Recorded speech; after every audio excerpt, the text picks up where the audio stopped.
السلام علیکم ورحمۃ اللہ تعالی وبرکاتہ۔ الحمدللہ وکفا وسلام علی حبیبہ المصطفیٰ، اما بعد۔ سلسلہ صحابہ اکرام رضوان اللہ تعالی علیہم اجمعین میں آج ہم ایک ایسے عاشق صادق کا ذکر کرتے ہیں۔ رسول کریم صلی اللہ تعالی علیہ وسلم کے صحابہ کا ذکر آپ مسلسل سن رہے ہیں، اور صحابہ میں آج جس صحابی کا ذکر کرنے جا رہا ہوں ان کا ذکر نہ کیا جائے تو صحابہ کا ذکر ہی ادھورا رہ جائے گا۔ صحابہ اکرام رضوان اللہ تعالی علیہم اجمعین نے جو حب رسول میں میرے آقا صلی اللہ تعالی علیہ وسلم کی محبت میں مشقتیں اٹھائی، اس میں سر فہرست اگر کوئی نام آتا ہے تو حضرت بلال حبشی کا آتا ہے رضی اللہ تعالی عنہ۔ آج ہم ذکر پاک کرتے ہیں سیدنا بلال ابن رباح حبشی رضی اللہ تعالی عنہ کا۔ آپ کا نام بلال ہے، آپ کے والد کا نام رباح تھا۔ آپ گندمی رنگ کے تھے، سانولے کلر کے تھے، بہت نہایت ہی کالا رنگ نہیں تھا، اور جسمانی اعتبار سے دبلے پتلے تھے، اور مکہ مکرمہ میں آپ غلام کی حیثیت سے زندگی گزار رہے تھے۔ آپ کی پیدائش کے متعلق کہا گیا ہے کہ آپ مکہ میں پیدا ہوئے، آپ کی والدہ حبشہ سے تھی اور آپ کے والد عرب سے تھے، اور بعض روایات میں یہ ہے کہ آپ مقام سرات، یمن اور حبشہ کے بیچ میں ایک علاقہ ہوتا ہے جہاں مخلوط نسل کے لوگ زیادہ ہیں، یعنی عرب والے جا کر افریقن لوگوں سے شادی کی، یا پھر افریقہ کے لوگوں نے عربوں سے شادی کی تو نسل اس طرح سے مل جاتی ہے۔ تو اس طرح سے حضرت بلال حبشی کی بھی ولادت ہوئی۔ بہرحال مکہ میں آپ پیدا ہوئے، اس کے بعد چونکہ ایک کمزور اور غریب گھرانے سے تعلق تھا تو بچپن سے ہی آپ کو غلامی کی حیثیت سے ہی لوگوں نے رکھ لیا۔ آپ جس کے ہاں غلام تھے وہ امیہ بن خلف، مکہ کا بہت بڑا رئیس آدمی تھا، طاقتور آدمی تھا، اور اس کی بہت کچھ چلتی تھی مکہ میں۔ تو بلال حبشی کی زندگی کو اگر ہم شروع کرتے ہیں اس وقت سے جب آپ ایمان لائے، تو آپ ان خوش نصیبوں میں سے ہے جو حضور پاک صلی اللہ تعالی علیہ وسلم پر سب سے پہلے ایمان لانے والے 7 لوگ ابتدا، بلکہ بہت ساری روایات یہ بتاتی کہ سب سے پہلے ایمان لانے والے غلاموں میں حضرت بلال حبشی ہے۔ آپ کو سابق الحبشہ کہا گیا، سب سے پہلے حبشہ کی طرف سے بھی اگر کوئی اسلام لایا ہے تو حضرت بلال حبشی۔ اور سب سے بڑی بات یہ ہے کہ وہ کسی کے ماتحت تھے، غلام تھے، اور غلام ہونے کی حیثیت سے اسلام میں آنا یہ معمولی بات نہیں تھی۔ جو مکہ والے مخالف تھے، وہاں کی طاقتیں جو کمزوروں کے خلاف تھی اس وقت، اور پلس یہ کہ جس کے ماتحت میں آپ جس کی غلامی میں تھے امیہ بن خلف، وہ سخت کٹر ترین دشمن حضور پاک صلی اللہ علیہ وسلم، اسلام کا سب سے بڑا مخالف، اس کے گھر اس کی غلامی میں رہتے ہوئے ایمان لائے، اور اس کے بعد پھر ان کو اس کا انجام بھی دیکھنا پڑا۔ مسلسل تکلیفیں اٹھائی حضرت بلال حبشی۔ امیہ بن خلف نے حضرت بلال حبشی کا جیسے ہی اسلام اسے پتہ چلا، مکہ کے اوباش لڑکوں کو بلایا، اور اس کے بعد روزانہ ایک نئے طریقے سے آپ کو آزمایا جاتا تھا۔ شروع میں آپ کو مار کر کے، حضور صلی اللہ تعالی علیہ وسلم کی برائیاں بیان کر کے اپنے پرانے دین کی طرف آنے کے لیے اکسایا جاتا تھا، لیکن جب انہوں نے دیکھا کہ بلال بہت ہی پکا ہوتا چلا گیا، بہت پکا ہے، تو پھر انہوں نے وہ تکلیفیں شروع کی جو رہتی دنیا تک وہ مثال بن گئی۔ حضرت بلال کو وہ لے کر کے جاتے تھے عرب کے صحرا میں، اور گرم تپتی ہوئی ریت میں آپ کے پورے کپڑے اتار کر کے آپ کو سلا دیا، یہاں تک کہ نوکیلے نوک والے چپل پہن کر کے نوجوان ان کے سینے پر چڑھتے تھے، اور پھر ان کے اوپر ناچتے تھے اور کہتے تھے لات اور عزا کی بڑائی بول، یعنی لات اور عزا ان کے معبودوں کے نام تھے، ان کے خداؤں کے نام تھے۔ تب حضرت بلال اس گرم تپتی ہوئی ریت میں سو کر احد احد کہتے تھے، یہ جملہ بار بار کہتے، جس کا مطلب ہوتا ہے اللہ ایک ہے، میں ایک ہی کی عبادت کروں گا۔ پھر یہ تکلیفیں اتنی بڑی کہ آپ کو انگاروں پر بھی سلایا گیا، جس کی وجہ سے آپ کی پیٹھ کا گوشت گل گیا تھا، ریڑھ کی ہڈی دکھنے لگتی تھی۔ حضرت بلال اس وقت تک، یہاں تک کہ آپ کو ایک ڈرم جو ہوتا ہے ٹنکی ٹائپ، اس میں دن بھر رکھ کر کے ڈھکن بند کر دیا جاتا، اور گرمی کی وجہ سے آپ کا جسم پکتا تھا۔ مسلسل کئی مہینوں نہیں کئی سال تک حضرت بلال حبشی ان تکلیفوں کو سہتے رہے، لیکن انہوں نے کبھی شکایت نہیں۔ اور یہ عرصہ گزرتے ہوئے جب آیا تو حضرت ابو بکر صدیق رضی اللہ تعالیٰ عنہ، وہ صحابی رسول ہیں جنہوں نے اپنا مال رکھا ہی تھا غلاموں کو آزاد کرنا اور رسول اللہ کی غلامی میں لانا، حضرت عائشہ صدیقہ فرماتی ہیں میرے باپ حضرت ابو بکر رضی اللہ تعالیٰ عنہ نے اپنے مال سے جن غلاموں کو آزاد کروایا ان میں سے بلال حبشی بھی تھے۔ اس کے حضرت بلال کے مالک سے جا کر کے آپ نے سودا طے کیا کہ بلال کو بیچ دو، تو حضرت بلال حبشی کو حضرت ابو بکر صدیق رضی اللہ تعالیٰ عنہ نے اس وقت 200 اوقیہ چاندی، اس وقت چاندی کا رواج تھا، سکے 200 جو آج کی قیمت کے اعتبار سے لاکھوں بن جاتا، وہ دے کر کے امیہ بن خلف سے حضرت بلال کو خرید لیا۔ بعض روایات میں ہے کہ 500 اوقیہ سونا دے کر کے آپ نے خریدا۔ تو اس وقت کئی لوگوں نے تانا مارا، کہا کہ بلال کو یہ تو 10 درہم میں بھی بیچا جا سکتا تھا، اگر اس کی قیمت 10 درہم بھی لگا دیتے تو اس کو بیچ دیتے، اتنی زیادہ قیمت حضرت بلال حبشی کے خریدنے میں، اتنی زیادہ قیمت۔ تو حضرت ابو بکر صدیق رضی اللہ تعالیٰ عنہ نے ان جاہلوں کو جواب دیا، بلال کی غلامی کو جتنا میں جانتا ہوں تم نہیں، اگر قسم رب ذوالجلال کی میرا پورا مال بھی قیمت میں لگانا ہوتا تو میں پورا مال لگا کر بلال کو خریدتا۔ حضرت ابو بکر صدیق رضی اللہ تعالیٰ عنہ کے مال سے خریدا گیا، اور اس کے بعد پھر حضرت بلال کو آزاد کی۔ ان کے آزاد ہونے تک جو تکلیفیں انہوں نے اٹھائی، اللہ اکبر، ہم آج بھی پڑھتے ہیں 1400 سال کے بعد ہمارے رونگٹے کھڑے ہو جاتے ہیں۔ یہ بیان کرنا آسان ہے، تمہاری انگلی اگر موم بتی میں بھی جل جائے تو پورے دن آپ ہا ہو کرتے رہے، جن کو انگاروں پر سلایا جاتا ہو اور جن کو گرم تپتی ہوئی ریت پر لٹا کر گرم سل ان کے سینے پر رکھی جاتی ہو، اوباشوں کے ہاتھ میں۔ یہ بھی روایت ہے کہ پیر میں رسی باندھ کر کے بدماش لڑکے پہاڑوں پر کھینچتے تھے، حضرت بلال لے کر کے جاتے تھے اور مذاق بنایا جاتا تھا، خدا کی شان میں گالیاں دی جاتی تھی۔ حضرت بلال کو پھر واپس شام میں لا کر چھوڑ دیا جاتا۔ جس وقت حضرت ابو بکر صدیق نے حضرت بلال کو خریدا تھا، اس وقت سودا جو طے ہو رہا تھا، سودا طے ہونے کے بعد حضرت بلال کو لینے کے لیے جب حضرت ابو بکر گئے تو خود فرماتے ہیں حضرت ابو بکر، 2 پتھروں میں دبا ہوا بلال مجھ کو ملا تھا۔ جس وقت حضرت بلال کو خریدا گیا تھا 2 پتھروں میں ان کو دبا کر کے رکھا گیا تھا، اس حالت میں حضرت بلال کو خریدا، اور اس کے بعد زندگی بھر حضرت بلال حضرت ابو بکر صدیق کے مرہون منت رہے، ہمیشہ ان کے احسان نے پھر رسول کریم صلی اللہ تعالی علیہ وسلم کے ساتھ ایسی ملازمت کی کہ خود رسول کریم صلی اللہ تعالی علیہ وسلم فرماتے ہیں جب مکہ والوں نے سوشل بائیکاٹ کیا تھا، مقاطعہ کیا تھا، یعنی حضور صلی اللہ علیہ وسلم کے خاندان کا کھانا پانی ہر چیز بند کر دیا تھا، اس وقت رسول کریم صلی اللہ تعالی علیہ وسلم فرماتے ہیں میں اور بلال رہتے، ہمارے پاس کھانے کی کوئی چیز نہیں رہتی جس کو کوئی جاندار کھا سکتا ہو، کوئی ایسی چیز نہیں ہوتی جس کو کوئی جاندار کھا سکتا ہو، ہاں اتنا کہ بلال کی بغل اس کو چھپا لے، یعنی اتنی چھوٹی سی مقدار میں کوئی چیز مل جاتی تو حضرت بلال اس کو چھپا کر رکھ لیتے رسول اللہ کے لیے۔ تو وہ دن بھی حضرت بلال رسول کریم صلی اللہ تعالی علیہ وسلم کے ساتھ بیتا ہے، اور اس کے بعد پھر آپ کی زندگی پاک مدینے جانے کے بعد وہاں پر سلطنت اسلام، پھر نبی کونین صلی اللہ تعالی علیہ وسلم کے ساتھ ہر جہاد میں شریک رہے۔ ہوا یہ کہ کئی زندگی کے آپ کے اہم چیزیں میں آپ کے سامنے رکھتا ہوں۔ جب اللہ کے نبی صلی اللہ تعالی علیہ وسلم مدینہ طیبہ پہنچے، مسجد نبوی بنی، تو لوگوں کو نماز کے لیے بلانے کا مسئلہ آیا، تو آپ سے کہا گیا کہ لوگوں کو اعلان کر کے بلا لو، جمع ہو جاؤ نماز کے لیے، الصلاۃ جامعۃ، الصلاۃ جامعۃ، یہ پکارا جاتا۔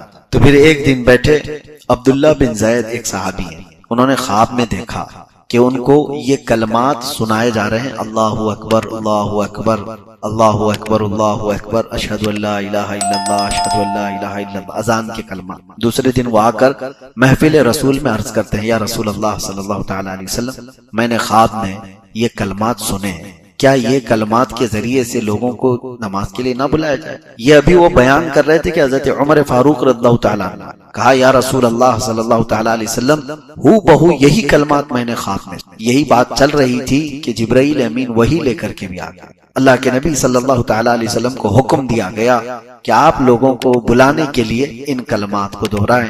پھر حضور صلی اللہ تعالیٰ علیہ وسلم نے عبداللہ بن زید جو صحابی جنہوں نے خواب دیکھا تھا ان کو حکم دیا کہ جاؤ بلال کو یہ کلمات سکھا دو۔ حضرت بلال کو یہ کلمات سکھائے گئے، اور حضور صلی اللہ تعالیٰ علیہ وسلم نے سب سے پہلا اپنا مؤذن کسی کو بنایا تو بلال حبشی کو۔ جب وہ پھر آواز دیتے تھے مدینہ طیبہ میں تو شروع میں ان کی زبان کی وجہ سے لوگ اجنبیت محسوس کرتے تھے، کیونکہ عرب وہ فصیح عربی کو جس طرح سے پسند کرتے ہیں، تو حضرت بلال کی اذان کے سلسلے میں وہاں کے لوگ اس کو اس طرح سے دیکھنے لگے کہ ایک غلام زادہ ہے، غلام ہے اور عربی کے کلمات پکار رہا ہے۔ تو اللہ کے نبی صلی اللہ تعالی علیہ وسلم کو جب یہ پتا چلا تو آپ نے فرمایا تم لوگوں کو اندازہ نہیں، بلال کی اذان کو اللہ پسند فرماتا ہے، اللہ تعالیٰ پسند فرماتا ہے۔ پھر سفر میں، حضر میں، ہر جگہ بلال حبشی کو اذان کے لیے مقرر کیا گیا، یہاں تک کہ ایک مرتبہ کا یہ واقعہ بھی ہے کہ اللہ کے نبی صلی اللہ تعالی علیہ وسلم اکثر، ہاں یہ بھی میں آپ کو بتا دوں، اذان کے بعد ایک مرتبہ ایسا ہوا کہ اذان دینے کے بعد حضرت بلال کی ایک عادت یہ بھی تھی، مسجد میں اذان دیتے تھے اور پھر جا کر کے رسول اللہ کے گھر کے سامنے کھڑے ہو کر الصلاۃ علیک یا رسول اللہ یہ بھی کہتے تھے۔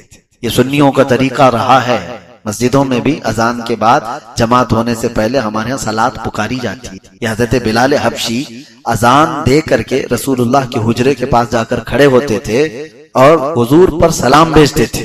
اللہ کے نبی صلی اللہ علیہ وسلم حضرت بلال کی یہ آواز سن کر کے اپنے حجرے سے نکلتے، جیسے ہی حضور اپنے حجرے سے نکلتے بلال حبشی اقامت شروع کر دیتے تھے، یہ روایات میں ہے۔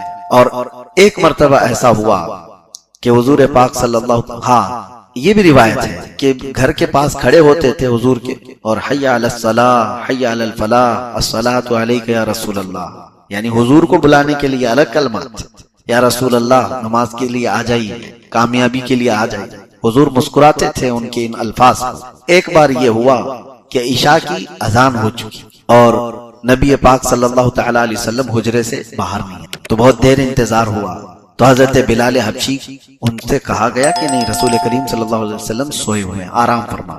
تو گئے حجرے کے پاس جا کر کھڑے ہو کر کے انہوں نے زور سے یوں پکارا الصلاۃ خیر من النوم، نماز نیند سے بہتر ہے۔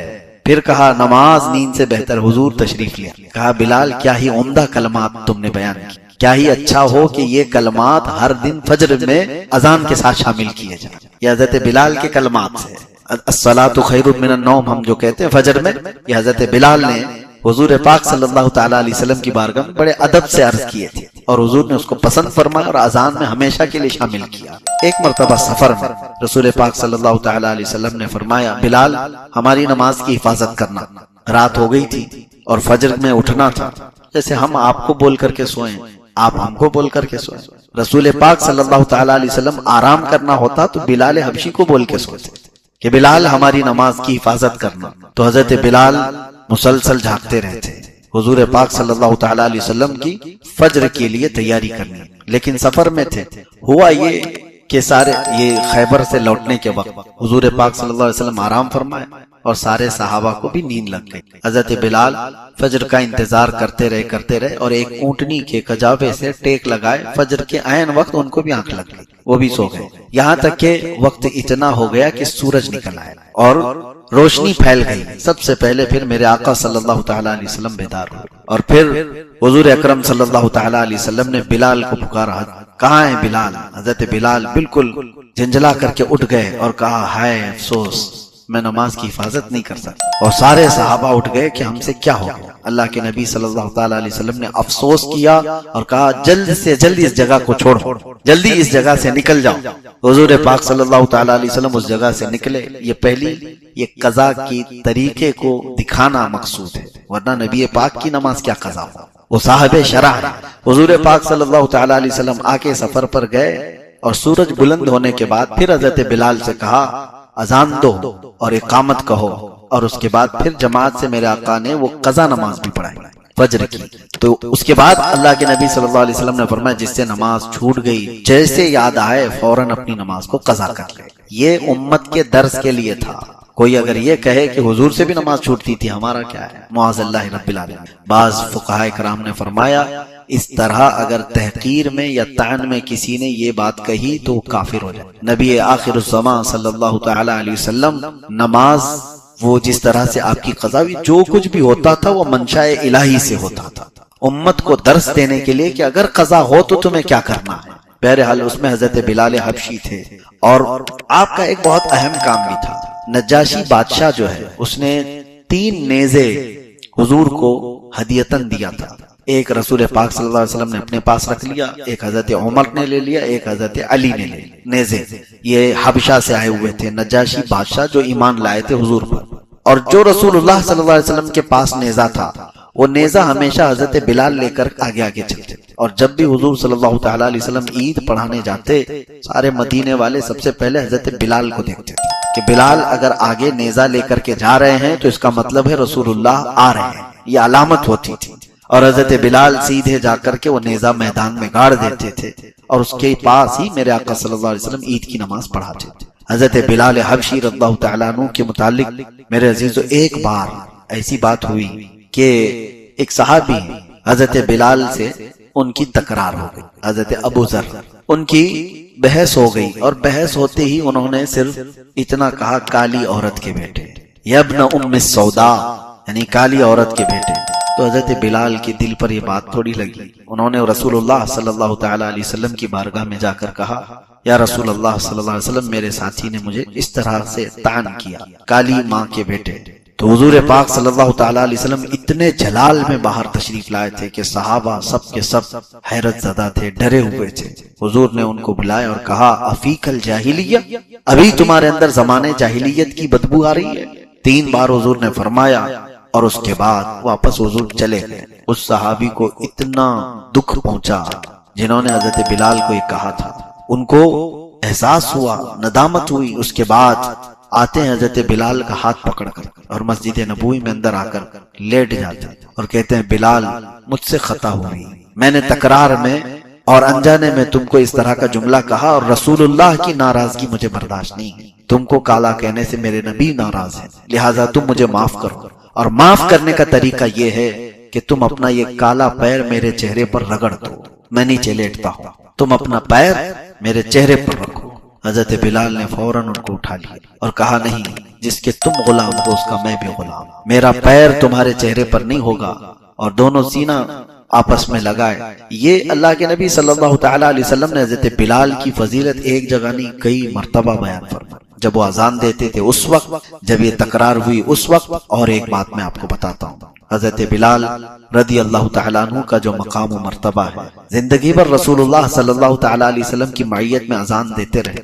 7 ہجری مکہ کے فتح کا دن تھا، فتح مکہ کے دن 10,000 صحابہ کی جماعت میں حضور صلی اللہ تعالی علیہ وسلم تشریف لا رہے تھے، اور اس وقت جانتے ہیں سب سے پہلے حضور صلی اللہ تعالی علیہ وسلم کی اونٹنی کی رسی پکڑ کر چلنے والے حضرت بلال حبشی، ان کے داخل ہونے کی شان ہی الگ تھی۔ وہ تڑپائے گئے تھے، مارے گئے تھے مکہ میں، کون سا ظلم ان کے ساتھ نہیں ہوا تھا مکہ میں۔ ہجرت کے بعد جب میرے آقا صلی اللہ تعالی علیہ وسلم مدینہ طیبہ تشریف لے گئے تھے تو ان کو بھائی چارگی میں ایک صحابی ہیں ابو رویحہ، ان کا بھائی بنایا تھا، ان کے ساتھ رہتے تھے، ایک روایت میں عبیدہ بن حارث کے ساتھ۔ بہرحال جب مکہ میں داخل ہوئے اور فتح مکہ میں پہلے نبی کریم صلی اللہ تعالی علیہ وسلم خانہ کعبہ کے اندر گئے، سارے بتوں کو وہاں سے نکال کر پاک کیا، خانہ کعبہ کو صاف کرنے کے بعد حضور کریم صلی اللہ تعالی علیہ وسلم باہر تشریف لائے، اور حرم کعبہ میں پہلی اذان دینی تھی تو حضرت بلال سے کہا گیا کعبے کی چھت پر چڑھ کر اذان دو۔ کہیں سے بھی اذان دیتے، کعبے کی چھت پر چڑھ کر کے اذان دو۔ وہ جوش محبت میں تھے حضرت بلال کہ وہ مکہ، کیونکہ ہجرت کے بعد کئی مرتبہ ایسا ہوتا کہ آپ کو بخار آیا، بیمار ہوئے صحابہ جب ہجرت کر کے گئے، کیونکہ مدینہ اس وقت یثرب نام تھا اور بیماریوں کا گڑھ سمجھا جاتا تھا، جو بھی جاتا تھا بیمار ہو جاتا، کئی طرح کے بخار اس کو لگ جاتے تھے، لیکن اس یثرب کو میرے آقا صلی اللہ تعالی علیہ وسلم نے طیبہ بنایا، بلکہ بیماریوں کی شفا کا مرکز بنایا۔ حضرت بلال اس وقت یہ گنگناتے تھے اشعار میں کہ کیا میں وہ مکہ کبھی پہنچ سکتا ہوں، کیا اس کی مٹی میں دیکھ سکتا ہوں۔ تو ایک بار حضور پاک صلی اللہ تعالی علیہ وسلم کی بارگاہ میں ان کی یہ بات پہنچی کہ مکہ کے متعلق اس طرح کی بات کرتے ہیں کہ کیا مجھے وہ دیکھنا ملے گا۔ اللہ کے نبی صلی اللہ تعالی علیہ وسلم نے فرمایا، اسی دن اللہ کے نبی نے یہ دعا کی کہ اے اللہ، جس طرح ان کے دلوں میں مکہ کی محبت ہے تو ان کے دلوں میں مدینے کی محبت ڈال۔ اور جیسی حضور کو یہ کہتے ہوئے سنا، حضرت بلال نے دوبارہ کبھی پھر وہ اشعار ہی نہیں پڑھے کہ حضور نے مدینے کی محبت کا ذکر فرمایا، پھر مدینہ چھوڑ کر کبھی جاتے بھی نہیں تھے۔ خیر، جب خانہ کعبہ کی چھت پر چڑھ کر کے اذان دینے کی بات آئی، وہ پورے محبت میں جوش میں وہ چڑھ تو گئے، اور اس کے بعد پھر وہ دیکھتے رہے کہ کس طرف منہ کر کے اذان، کعبے کی طرف منہ کر کے اذان دیا جاتا ہے اور کعبہ نیچے ہے، بلال اوپر ہے۔ رسول کریم صلی اللہ تعالی علیہ وسلم کی طرف انہوں نے چہرہ کیا اور پوچھا کہ خانہ کعبہ کی طرف میں نیچے رہ کر کے منہ کرتا تھا، اوپر آ گیا ہوں، کس طرف منہ کر کے اذان دوں؟ حضور نے فرمایا میری طرف منہ کر کے اذان دو۔ حضور اکرم صلی اللہ تعالی علیہ وسلم کے رخ زیبا کو دیکھ کر کے انہوں نے پہلی اذان دی تھی، وہ حرم کعبہ کی اذان ہے۔ اس کے بعد ایک اور روایت ہے فتح مکہ کے دن، یہ تو اذان کی بات ہوئی، دیکھیں یہاں پر کسی اور کو بھی چڑھایا جاتا، لیکن اللہ کے نبی صلی اللہ تعالی علیہ وسلم نے اسی حبشی غلام کو خانہ کعبہ کی چھت پر چڑھایا جس کو مکہ والے سب سے کمتر سمجھتے تھے، سب سے کمتر سمجھتے تھے۔ یہی میسج یہاں سے ملتا ہے کہ جو نبی پاک صلی اللہ علیہ وسلم کے قدموں سے وابستہ ہو جاتا ہے وہ خانہ کعبہ کی چھت پر پہنچ سکتا ہے۔ حضور کی غلامی میں جو آیا تو پھر اس کے مقامات بہت بلند ہیں۔ اس کے بعد ابو سفیان آئے، ایمان لے آئے، بیعت کر لیا حضور صلی اللہ علیہ وسلم کی، کیونکہ اب تک تو جنگوں میں لڑتے رہے، حضور کے خلاف آتے رہے، ایمان لے آئے۔ ایمان لانے کے بعد ابو سفیان نے پوچھا یا رسول اللہ صلی اللہ علیہ وسلم کیا مکہ والوں کو آپ قتل کر دیں گے، مار دیں گے؟ آپ کے رشتہ دار ہیں، آپ کے خاندان والے ہیں، مکہ والے آپ کے وطن والے ہیں۔ حضور صلی اللہ تعالی علیہ وسلم نے فرمایا جاؤ، تمہارے گھر میں جو آ گیا اس کو امن ہے۔ ابو سفیان نے کہا میرا گھر بہت چھوٹا ہے، کتنے لوگ آئیں گے، باقی لوگ تو بچ جائیں گے۔ حضور صلی اللہ علیہ وسلم نے پھر فرمایا عبد المطلب میرے دادا کے گھر جو آئے ان کو امن ہے۔ پھر کہا وہ بھی کم لوگ ہیں، پورے مکہ والے کیسے آئیں گے؟ حضور صلی اللہ علیہ وسلم نے فرمایا جو اپنے اپنے گھروں کے دروازے بند کر لیں وہ بھی امن میں۔ ابو سفیان نے کہا جو گلیوں میں رہ گئے ان کا کیا ہوگا؟ حضور صلی اللہ تعالی وسلم نے فرمایا جو حرم میں آ گئے ان کو بھی امن ہے۔ پھر کہا جو نہیں آ سکتے، تو یہ ایک آخری بات تھی۔ حضور صلی اللہ علیہ وسلم نے آخر میں جو چیز بیان فرمائی وہی بیان کرنا ہے۔ حضور فرماتے ہیں بلال کا جھنڈا بناؤ۔ بلال کا جھنڈا، یہ حضرت بلال کا ایک جھنڈا بنایا گیا تھا فتح مکہ کے لیے، اور ابو رویحہ جو ان کے بھائی تھے مدینے کے، ان سے کہا گیا کہ میدان میں لے جا کر کے بلال حبشی کا جھنڈا کہہ کر گاڑو۔ بلال حبشی کا جھنڈا کیوں بنایا گیا اس دن؟ اور پھر ابو سفیان سے کہا گیا کہ جاؤ مکہ والوں کو اعلان کر دو جو بلال کے جھنڈے کے نیچے آ گیا اسے امان ہے۔ ایک عجیب بات ہے، بلال کا جھنڈا، وہاں حرم میں داخل ہونے والوں کو بھی امن ہے، ابو سفیان کے گھر میں آنے والوں کو بھی امن ہے، جو نہیں آ سکتے۔ میرے عزیزو، ایک بہت ہی اہم بات ہے، شاید دنیا میں کسی نے اس انداز سے ان کے ظلم کا بدلہ نہیں لیا ہو۔ مکہ والے جو بلال حبشی کو سب سے کمتر سمجھتے تھے، آج وہ اپنی جان کی امان پانے کے لیے بلال کے قدموں میں آنے پر مجبور ہو گئے تھے، حضرت بلال کی نسبت لینے پر مجبور ہو گئے تھے۔ جو ان کو کبھی پیروں میں رسی ڈال کر کھینچتے تھے آج وہ ان کے پیروں میں آنے کو مجبور ہو گئے تھے، کیونکہ جان بچانا ہے تو یہی طریقہ تھا۔ اور آئے بھی ایک دو نہیں، بڑے بڑے رئیس لوگ، بڑے بڑے مالدار لوگ جن کو جان بچانا تھا وہ بلال کے جھنڈے کے نیچے آئے۔ تو یہ بڑا معاملہ تھا۔ فتح مکہ کے دن اللہ کے نبی صلی اللہ تعالی علیہ وسلم نے حضرت بلال کو وہ مقام دیا، اس وجہ سے بھی کہ بلال وہ تنہا صحابی ہیں جن کا مکہ میں کوئی رشتہ داری بھی نہیں تھی، سوائے رسول اللہ کی غلامی کے ان کے کوئی رشتہ دار مکہ میں نہیں تھے۔ نبی پاک صلی اللہ تعالی علیہ وسلم فتح مکہ کے بعد اس کے کئی واقعات حضرت بلال کی زندگی میں ہیں۔ سب سے بڑی بات یہ ہے کہ آخری زمانے تک میرے آقا صلی اللہ تعالی علیہ وسلم کی ظاہری حیات کے آپ ہی اذان دیتے رہے، اقامت کی پابندی کرتے رہے، اور جس دن میرے آقا صلی اللہ علیہ وسلم کی وفات ہوئی اس دن وہ بے ہوش ہو گئے، اذان نہیں دے پا رہے تھے۔ صحابہ اکرام ان کو سنبھالتے رہے، اور اس کے بعد پھر حضرت ابوبکر صدیق جیسی خلافت پر بیٹھے۔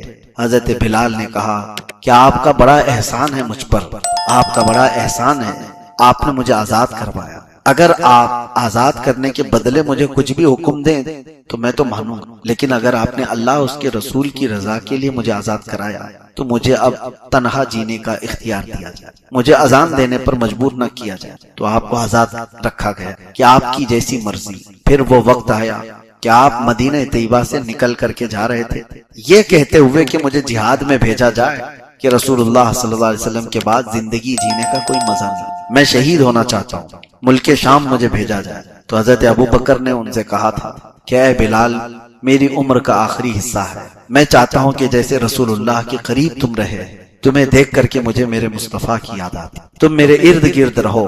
تو حضرت ابوبکر کی بات پر وہ اتنے دن تک رہے، اور اس کے بعد جیسی حضرت عمر بیٹھے ان سے کہا مجھے ملک شام بھیج دیا جائے۔ ملک شام ان کو بھیج دیا گیا، کیونکہ وہ حضرت عمر بھی وہی بات کر رہے تھے جو حضرت ابوبکر کہہ رہے تھے کہ بلال۔ اچھا یہ بات بھی میں آپ کو بتاؤں کہ حضرت عمر کا معمول یہ تھا ایک بار ابو سفیان سردار مکہ ہے، یہ لوگ ملنے کے لیے آئے حضرت عمر فاروق کے پاس.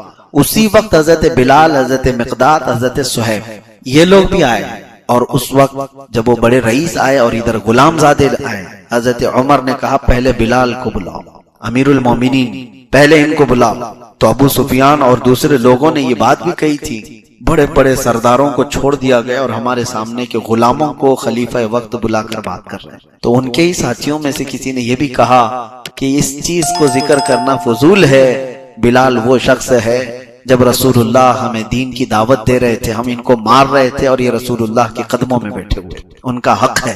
اور حضرت عمر جب بلال کو بلاتے تھے تو کیا کہتے تھے پتہ؟ یا سیدنا بلال، اے ہمارے آقا بلال آئیے. حضرت بلال کہتے تھے امیر المومنین آپ مجھے آقا کہہ کر کیوں پکارتے، آپ مجھے سیدنا کیوں کہتے ہیں؟ حضرت عمر رونے لگتے اور کہتے بلال ذرا اپنا وہ جبہ اٹھاؤ تاکہ میں وہ دیکھوں جو پیٹھ پر تمہارے زخم ہیں رسول اللہ کی محبت میں لیے، میں ان کو بوسہ دوں، یہی میری زندگی کی بڑی قسمت کی بات ہے. حضرت بلال کی اتنی تعظیم کرتے تھے. حضرت عمر فاروق رضی اللہ تعالی کبھی حضرت ابو بکر صدیق کی بھی تعریف کرتے تو یوں کہتے، حضرت عمر یوں کہتے ہمارے سردار ابو بکر نے ہمارے سردار بلال کو آزاد کرایا. دونوں کو سردار کہتے تھے، آقا کہتے، جبکہ وہ غلام زادے تھے. تو حضرت عمر کی بات پر وہ رہے نہیں، مدینے ملک شام چلے گئے، تنہائی میں جیتے رہے، جہاد کے سلسلے میں گئے تھے لیکن وہاں زیادہ دن رہ نہ پائے. ایک دن خواب میں رسول اللہ صلی اللہ علیہ وسلم کو دیکھا. اللہ کے نبی صلی اللہ تعالی علیہ وسلم یہ فرما رہے تھے کہ اے بلال اتنی بھی دوری کیوں، کیا ہماری یاد نہیں آتی؟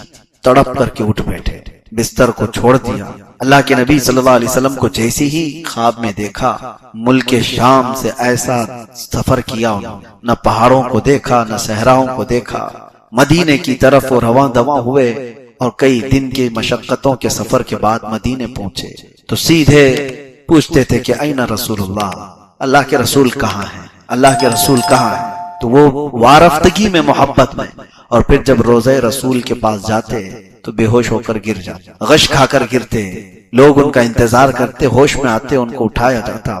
اللہ کے نبی صلی اللہ تعالی علیہ وسلم کی قبر انور کو دیکھ کر اب سنیے، اس وقت حضرت عمر نے آ کر کے ان سے کہا بلال ایک بار وہ اذان دو جو رسول اللہ کے زمانے میں منع کرتی. کہا کہ امیر المومنین آپ کے حکم عدولی تو نہیں کر سکتا، لیکن میرے لیے مسئلہ یہ ہے کہ جب میں اذان دیتا اشہد ان محمد رسول اللہ پر پہنچتا تو سامنے چہرے رسول کو دیکھتا، میرے آقا صلی اللہ تعالی علیہ وسلم کو دیکھ کر کے میں اپنی اذان مکمل کرتا تھا. اب مجھے آپ اذان کے لیے کہہ رہے ہیں، جب چہرے اقدس نظر نہ آئے تو پھر کیا ہو؟